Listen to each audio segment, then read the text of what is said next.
Yes friends, सो आज हम सीखेंगे और समझेंगे use of has and have. So ये क्या है? ये एक प्रकार का क्रियापद है जिसको हम सहायक क्रियापद या हेल्पिंग वर्ब्स कहते हैं।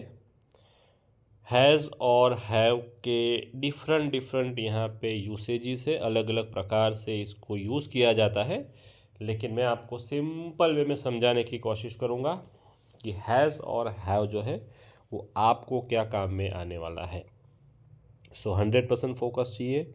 फोकस अगर आपने थोड़ा भी कम किया तो समझ में नहीं आएगा।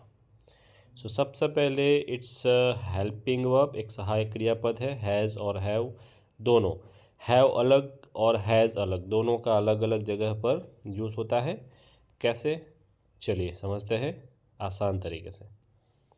सो इसके कुछ रूल्स है, पहले तो रूल समझ लेते हैं, वरना क्या होगा अगर रूल्स नहीं समझोगे तो मिस्टेक्स होने के चांसेस बढ़ जाएंगे। अगर आप ज़्यादा मिस्टेक करोगे तो इंग्लिश भी आप फिर रॉन्ग सीखोगे, तो मिस्टेक्स नहीं करना है। सो जहाँ जहाँ हैव आएगा, कहाँ कहाँ हैव आएगा, आई वी यू दे, इसके पीछे हैव लगता है। ये इंग्लिश के रूल से, ये हमारी यहाँ की इंडियन लैंग्वेज नहीं है, फॉरेन की लैंग्वेज है। फॉरेन से इंडिया में आई है बहुत सालों पहले। पूरी दुनिया में लोग इंग्लिश समझते हैं। So we must respect the rules and regulation of any language, चाहे कोई भी लैंग्वेज हो, उसके जो रूल्स होते हैं हमको समझने हैं, उसको रिस्पेक्ट देनी है, उसमें मिस्टेक नहीं करनी है। सो आई वी यू दे के पीछे हैव लगता है और ही शी इट के पीछे हैज़ लगता है। तो ये आपको समझना है कैसे। तो थोड़ा एक बार और रिकैप कर लेते हैं कैसे यूज़ करना है, हाउ टू यूज़। सो इसको ऐसे बोलते हैं, ऐसे पढ़ते हैं, I have, we have, you have, they have. आप भी मेरे साथ बोलिए और कोशिश कीजिए। I have, we have, you have, they have. He has, she has, it has. So ऐसे इसको बोलते हैं। इसके पीछे सेंटेंस बनता है। सेंटेंस कैसे होते हैं चलिए समझते हैं। सो इसका एग्जांपल्स ऐसे आएंगे। आई हैव वन मोबाइल, देखो आई के पीछे हैव आया, मेरे पास एक मोबाइल है। वी हैव अ लैपटॉप, हमारे पास लैपटॉप है। यू हैव टू पेन्स, आपके पास दो पेन हैं। दे हैव अ कार, उनके पास एक कार है। सो आई वी यू थे, वहाँ पे हैव आएगा। It has two sims, it has two sim cards, यह मोबाइल है, उसके अंदर या उसके पास दो सिम कार्ड है।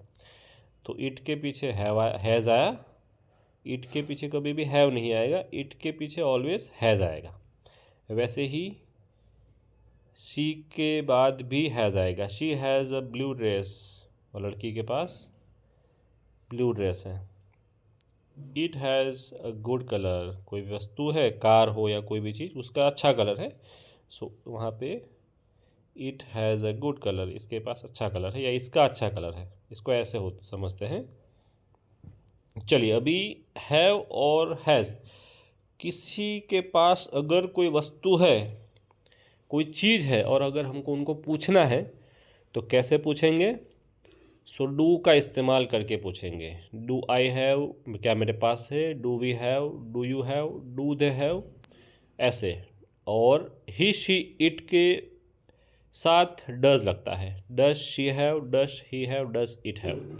याद रखिए यहाँ पे मैंने एक नोट लिखी है, only have is applicable at all the subject while asking question. जब आप क्वेश्चन लगाते हो तो सभी जगह जो है हैव लगेगा। इससे पहले क्या था, जब आप बता रहे थे कि मेरे पास ये है, उनके पास वो है, तो वहाँ पे हैव और हैज़ लगता था। लेकिन यहाँ पर जब आप किसी को क्वेश्चन पूछते हो तो चाहे ही हो, शी हो, या चाहे कुछ कोई भी सब्जेक्ट हो, सबके साथ ऑलवेज हैव लगेगा। चलिए समझ लेते हैं कैसे। So does she have a job, क्या उसके पास जॉब है। ओके, तो यहाँ पे हैव लगा। कुछ लोग सोचते हैं कि हैज़ लगेगा, हैज़ नहीं लगेगा। Do I have cash with me, क्या मेरे पास कैश है। किसी के पास कुछ है वो पूछने के लिए डू और डस का इस्तेमाल होता है। डू यू हैव टाइम, क्या आपके पास समय है। Do they have a car, क्या उनके पास कार है। Does he have English book, क्या उसके पास, लड़के के पास, ही बोले तो लड़का, शी के पीछे लड़की होती है तो शी यूज़ करते हैं। Does he have English book, क्या उसके पास इंग्लिश बुक है। Does she have an extra pen, क्या उसके पास, लड़की के पास एक्स्ट्रा पेन है। देखो ई के आगे एन आया तो एन ऑलवेज आर्टिकल होता है, तो वहाँ पे एन इस्तेमाल होता है, उसका पूरा अलग से एक टॉपिक है जो समझना है सबको। ओके, सो यहाँ पे फ्रेंड्स इसको ऐसे समझते हैं। Do they have a dog, क्या उनके पास डॉग है। ओके, अभी समझना यह ज़रूरी है कि आंसर अगर यस है, सामने वाले के पास वो वस्तु है, वो चीज़ है, तो उनका आंसर ऑलवेज ऐसे आएगा, या तो यस बोलना है या बोलना है आई डू। अगर है तो आई डू बोलना है। डू यू हैव टाइम, तो आई डू इतना ही बोलना है आंसर में। तो this is a perfect and right English. Yes I have time ऐसे आंसर नहीं देना है। डू यू हैव टाइम, अगर कोई आपको पूछता है तो आपको यस आई डू इतना बोलना है या आई डू इतना ही बोलना है आंसर में। तो यहाँ पे डू का आंसर डू का आएगा।